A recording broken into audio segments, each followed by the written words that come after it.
Hi friends, welcome to news media reporting. Friends, ನಾವಿವತ್ತು ಅಜಾತ ಶತ್ರು ಅಂತಲೇ ಕರೆಸಿಕೊಳ್ಳೋ HD ರೇವಣ್ಣರ ಲೈಫ್ ಸ್ಟೋರಿ.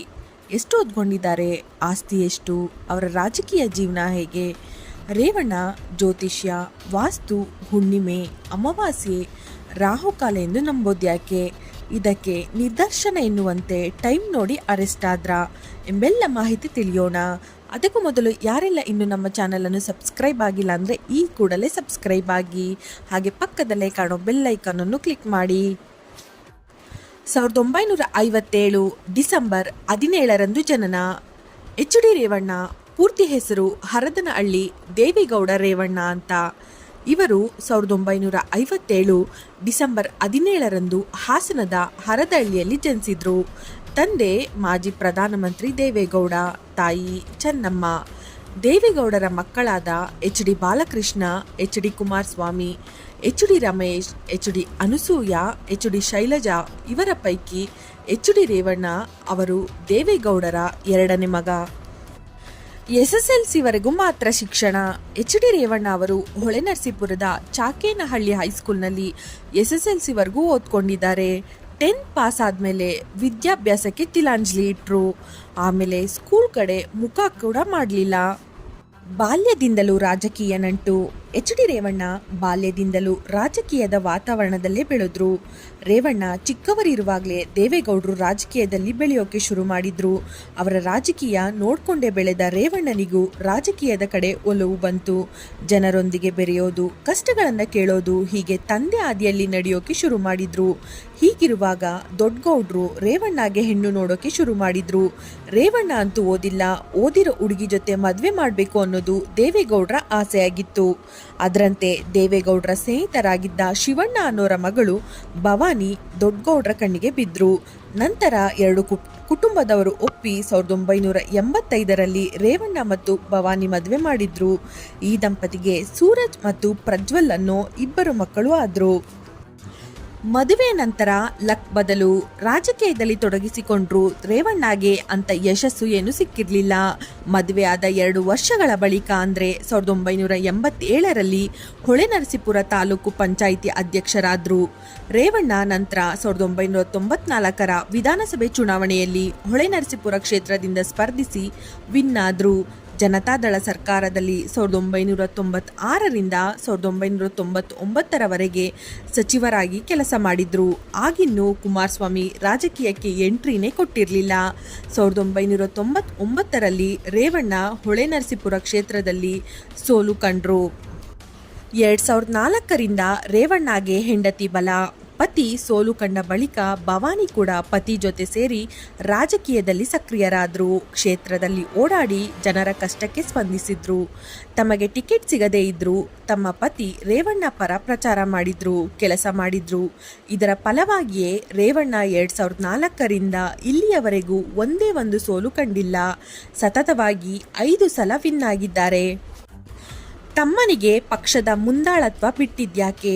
ಕಾಂಗ್ರೆಸ್ JDS ಸಮ್ಮಿಶ್ರ ಸರ್ಕಾರದಲ್ಲಿ ರೇವಣ್ಣ ಸಚಿವರಾಗಿದ್ದರು. ಆದರೆ ತಮ್ಮದೇ ಪಕ್ಷದ ಶಾಸಕರನ್ನು ಹೈಜಾಕ್ ಮಾಡಿ BJP ಜೊತೆ ಸೇರಿ 2020 ಸರ್ಕಾರ ರಚಿಸಿದ್ರು ಕುಮಾರಸ್ವಾಮಿ. ಆ ಸರ್ಕಾರದಲ್ಲೂ ರೇವಣ್ಣ ಸಚಿವರಾಗಿದ್ದರು. ಆದರೆ ರೇವಣ್ಣರ ಅನುಭವ, ವಯಸ್ಸಿನಲ್ಲಿ ಸೀನಿಯರ್ ಆದರೂ ಲೇಟಾಗಿ ಬಂದ ಕುಮಾರಸ್ವಾಮಿ ಬರುತ್ತಲೇ ಧಮಾಕ ಮಾಡಿದ್ರು. ಪಕ್ಷದ ಕಮಾಂಡನ್ನು ತಮ್ಮ ವಶ ಮಾಡಿಕೊಂಡ್ರು. ನಂತರ 2018ರಲ್ಲಿ ಕೈದಳ ಸರ್ಕಾರ ಬಂದಾಗ ರೇವಣ್ಣ ಸಚಿವರಾದರು. ರೇವಣ್ಣರ ಮೊದಲ ಪತ್ನಿ ನಾನಲ್ಲ ಎಂದ ಭವಾನಿ. ಈ ಮಧ್ಯೆ ರೇವಣ್ಣ 9 ವರ್ಷಗಳ ಕಾಲ KMF ಅಧ್ಯಕ್ಷರಾಗಿ ಕೆಲಸ ಮಾಡಿದ್ರು.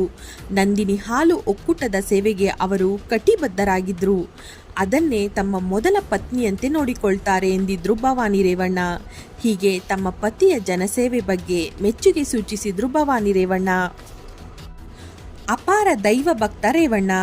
ದೇವರು ದಿಂಡ್ರು ಅಂತ ವಿಚಾರ ಬಂದರೆ ರೇವಣ್ಣ ತೇಟ್ ಅವರ ಅಮ್ಮ ಚೆನ್ನಮ್ಮರ ರೀತಿಯಂತೆ.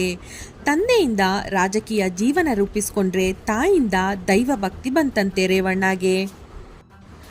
ರೇವಣ್ಣ ಪ್ರತಿದಿನ ದೇವಸ್ಥಾನಕ್ಕೆ ಹೋಗ್ತಾರಂತೆ.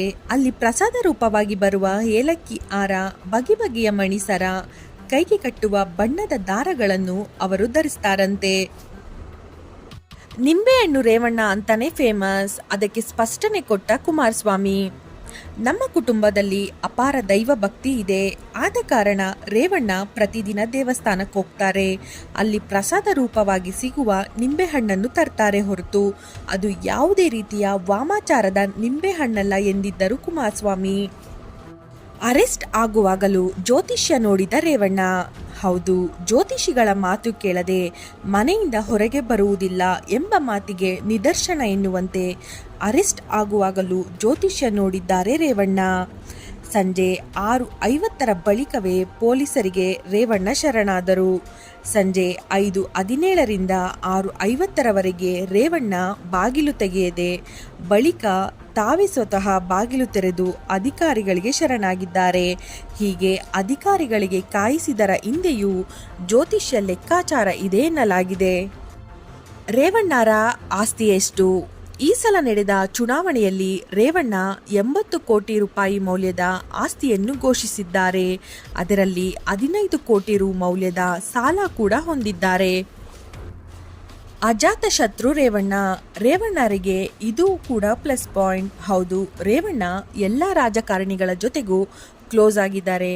ಯಾವುದೇ ಪಕ್ಷ ಅಧಿಕಾರದಲ್ಲಿರಲಿ, ರೇವಣ್ಣ ಸರ್ಕಾರದಿಂದ ಏನೇ ಕೆಲಸ ಆಗಬೇಕಾಗಿದ್ರೂ ಹೋಗಿ ಸುಲಭವಾಗಿ ಮಾಡಿಸ್ಕೊಂಡು ಬರ್ತಾರೆ. ಸಿಎಂ ಇಂದ ಹಿಡಿದು ಸಚಿವರವರೆಗೂ ರೇವಣ್ಣರಿಗೆ ಇಲ್ಲ ಅನ್ನೋ ಮಾತೇ ಇಲ್ಲ, ಅನ್ನೋ ಮಾತಿದೆ. ರೇವಣ್ಣ ಕೂಡ ಎಲ್ಲರೊಂದಿಗೆ ಅದೇ ರೀತಿ ಕ್ಲೋಸ್ ಆಗಿದ್ದಾರೆ. ಅದರಲ್ಲೂ ಸಿಎಂ ಸಿದ್ದರಾಮಯ್ಯ ಅಂದರೆ ರೇವಣ್ಣಗೆ ತುಂಬ ಇಷ್ಟ. ಸಿದ್ದರಾಮಯ್ಯ JDS ಬಿಟ್ಟು ಕಾಂಗ್ರೆಸ್ ಸೇರುವಾಗ ರೇವಣ್ಣ ಕಣ್ಣೀರು ಹಾಕಿದ್ರಂತೆ. ಅದನ್ನು ಸಿದ್ದರಾಮಯ್ಯ ಈಗಲೂ ನೆನಪಿನಲ್ಲಿ ಇಟ್ಟಿದ್ದಾರೆ. ಕುಟುಂಬದ 4 ರಾಜಕೀಯದಲ್ಲಿ HD ರೇವಣ್ಣ ಕಳೆದ 20 ವರ್ಷಗಳಿಂದ ಸತತವಾಗಿ ಶಾಸಕರಾಗಿದ್ದಾರೆ. ಅದೇ ರೀತಿ ಅವರ ಪತ್ನಿ ಸ್ಥಳೀಯ ರಾಜಕೀಯದಲ್ಲಿ ತೊಡಗಿಸಿಕೊಂಡು ಜಿಲ್ಲಾ ಪಂಚಾಯಿತಿ ಸದಸ್ಯೆ ಕೂಡ ಆಗಿದ್ದರು. ಈ ಸಲ ವಿಧಾನಸಭೆಗೆ ಸ್ಪರ್ಧಿಸಲು ಹರಸಾಹಸ ಮಾಡಿ ಕೊನೆಗೆ ಟಿಕೆಟ್ ಸಿಕ್ಕಿರಲಿಲ್ಲ. ಇನ್ನು ದೊಡ್ಡ ಮಗ ಸೂರಜ್ ರೇವಣ್ಣ MLC ಆಗಿದ್ದಾರೆ. ಸಣ್ಣ ಮಗ ಪ್ರಜ್ವಲ್ ಹಾಸನ ಲೋಕಸಭೆ ಸಂಸದರು. ಹೀಗೆ ಅವರ ಕುಟುಂಬದಲ್ಲಿ ಎಲ್ಲರೂ ರಾಜಕೀಯದಲ್ಲಿ ತೊಡಗಿಸಿಕೊಂಡಿರುವುದೇ ವಿಶೇಷ. ಫ್ರೆಂಡ್ಸ್, ಸ್ನೇಹಜೀವಿ HD ರೇವಣ್ಣರ ವೈಯಕ್ತಿಕ ಜೀವನದ ಬಗ್ಗೆ, ರಾಜಕೀಯ ಜೀವನದ ಬಗ್ಗೆ ತಿಳಿಸಿಕೊಡುವ ಸಣ್ಣ ಪ್ರಯತ್ನ.